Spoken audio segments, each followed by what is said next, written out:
This is my visual aid. These are my note cards. Now I'm going to introduce you to my audience. This is my Auntie Terry, my cousin Jimmy, Grandma Joyce, Auntie Debbie, cousin Macy, Auntie Paula, cousin Nick, Grandma, my mom is holding the phone. Okay.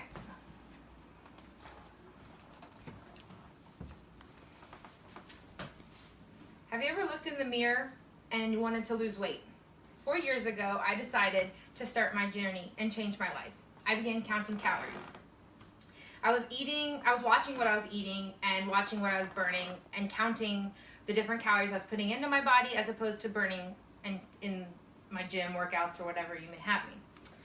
And I began to see my body change. My clothes started fitting differently. I started having more energy to do things such as work out and to go to different places. I had a new self-confidence. I was paying more attention to what I was putting into my body and as much as attention as to working out and seeing how many calories I was burning. Throughout that journey, I've actually lost 85 pounds, and the process of calorie counting has made me a new, healthier me. What I want to persuade you guys is that you should try calorie counting to lose weight by showing you exactly what calorie counting is, how many calories you're eating versus burning, and what a good calorie is versus bad calories. Let's take a look at what calorie counting is. Calorie counting is the calculation of how many calories you are eating and putting in your body versus how many you are burning, per reading from the website Do's and Don'ts of Calorie Counting. It's a hard process and it definitely takes a lot of time. It's slow. You didn't get where you are overnight, so it's not going to go away overnight and fix itself overnight. It's definitely healthy ways to do it, and there's unhealthy ways. I think it's super healthy, but of course, if you take advantage of it and you don't count the calories that you're supposed to or eat the calories that you're supposed to, the quantity I should say, then it can be unhealthy just as anything if you don't do it the right way.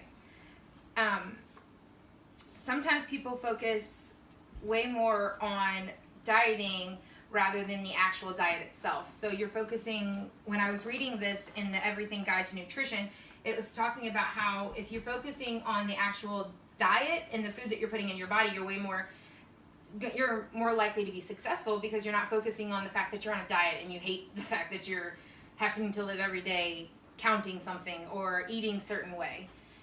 I also read in the Everything Guide to Nutrition that obesity can cause many diseases such as diabetes and high blood pressure. And when I read in the book, Is This Normal?, it can cause the disease called macular degeneration, where you can actually lose your vision. So it's super important. I mean, and obesity can even cause death in certain circumstances. Pros to losing weight. From my personal experience, I gained a lot of self-confidence and energy. Of course, you want more energy. It's kind of like a cycle. So if you have more energy, you can go work out more, you can lose weight more, blah, blah, blah. It goes on. And then from also personal experience, I've seen some of my family members lose weight through doing this the same way that I did it because they actually persuaded me to do it. And it becomes a chain reaction. So like I can see, I've actually gotten my personal experience from stories like on social media and seeing some of my friends. They have started losing weight because of my journey, and I started because someone else's journey. So it's cool to see the chain reaction that it has. Have you ever actually looked at how many calories you're eating versus what you're burning? It can actually shock you. When I first looked at what I was eating and putting in my body, I was mind blown to see how many calories I'm actually putting in. Different metabolisms can burn different amounts, and it can give you a different calorie bank. Some people, when I was reading in the book Living Longer for Dummies, some people can maintain weight based off of a calorie bank of 1,500 calories, and some people can maintain their weight based off of a calorie bank of 5,000 calories, which is not fair. But such is life. Personally, I have a calorie bank of 1,200 calories, though I lost 85 pounds, so when I started, I actually started at 1,800 calories as my calorie bank. You have to put in the efforts to see the results, obviously. When I read in the book Living Longer for Dummies, you actually have to burn 3,500 calories to lose 1 pound, which is mind-blowing.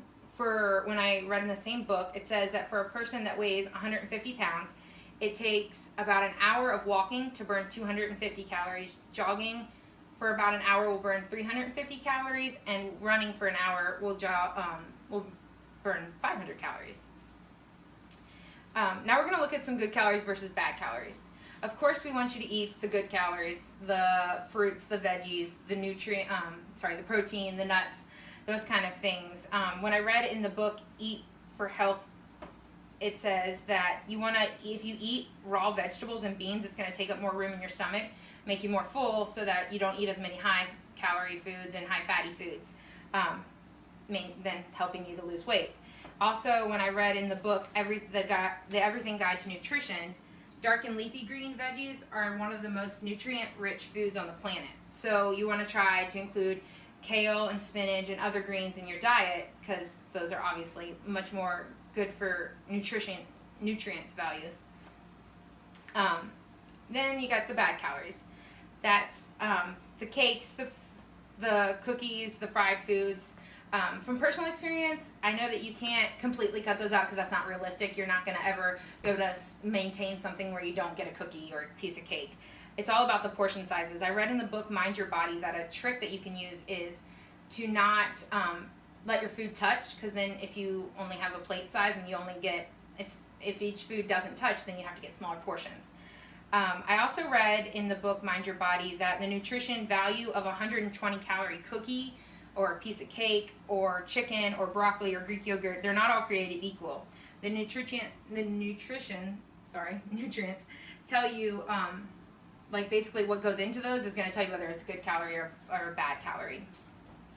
In conclusion, I hope to have persuaded you to begin your weight loss journey through calorie counting by showing you what calorie counting is, how many calories you're eating versus burning, and what a good calorie is versus a bad calorie.